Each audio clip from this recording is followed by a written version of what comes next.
Hey, welcome to PGF Racing. So today we're going to look at some calendar stuff, comparing the stars to our timepieces. What's more accurate, the stars or the way we keep time? And maybe the ancients went by the stars and they had a better timepiece than our watches and our clocks. So let's just take a look and compare. So the Bible seems to indicate a 360-day year, and Enoch kind of says that there's 4 days that aren't counted. They're counted as intercalated days, your equinoxes, your spring, and your fall equinoxes, and your summer and winter solstice. So you can watch the previous video on that. But basically, you have 364 days here.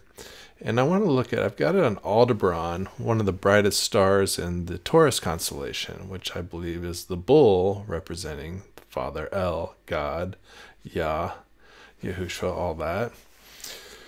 So I've got it locked in, and I'm just going to use January 1st just for simplicity's sakes. And so 364 days in a year, according to Enoch on the top here. Then the next day, the 31st, would be a new year. So let's say on January 1st, I go out, I look at a star, it's day 1. 364 days go by. So let's change it to 364 days. And we got to get this up to 1230.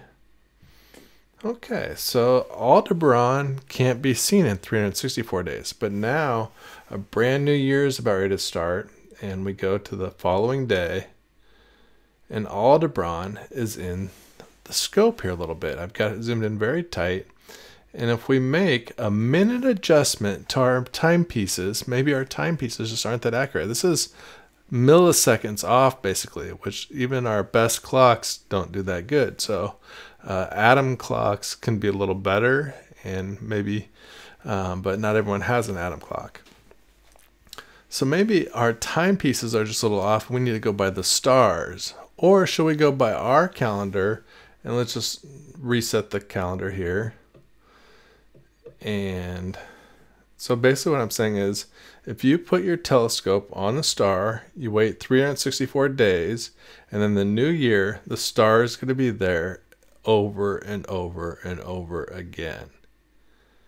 That's the way God designed the calendar to work, is by the stars, sun, and moon. However, we keep it by a clock, and so it's artificial, and it's not as accurate as the stars. The ancients used the stars. They had a more accurate timepiece than our watch or clocks, I would say.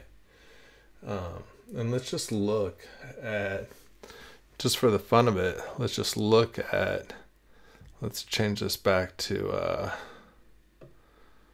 1-1 here. And get it right from the beginning again.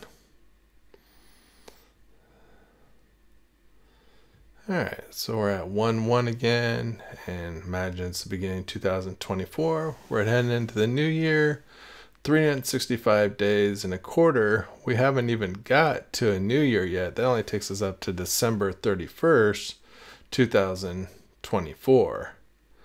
And then, so let's just say, I don't know where you'd want to put the timepiece, because, technically, a new year a day later, if you want to use the same scale as God's calendar, you're going to be at January 1st, 5 o'clock.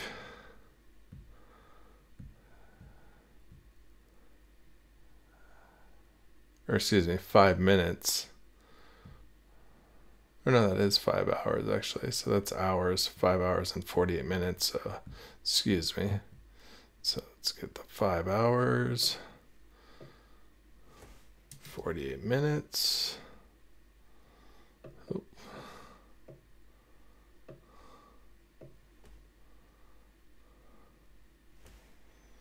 5 hours.